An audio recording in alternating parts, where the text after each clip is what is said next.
Dahil nga sa wala na silang babalingan, wala na silang susulingan. Eh, alangan namang yung mga maestrado sa Jupiter na o sa Mars,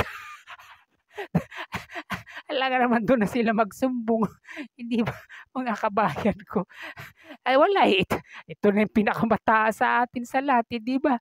Eh, tapos ito mismo yung nag-dismiss pero patuloy pa rin sila sa pagtutol dito at pagtanggi na ito ngang ginawa ng Supreme Court ay judicial overreach. Ito na ngayon yung kanilang aligasyon.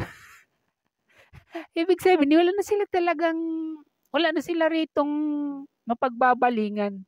Eh, unang-una, eh, yung Malacanang nga mismo, eh, sana yung kakampi nila at ito yung binabatusan nila na kumbaga magpahiwatig na ituloy impeachment. Eh, ito rin nga yung nagsasabi na ayaw nga ng impeachment mismo ng Pangulo. Hindi ba ito yung sinabi ni Pangulong Bongbong Marcos?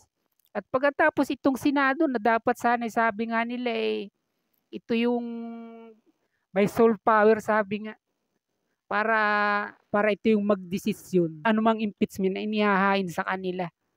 Eh, ang problema ito nga, hindi ba? Pagkatapos na i-remand, oh, ito na yung kasunod, i-dismiss mismo ng Supreme Court.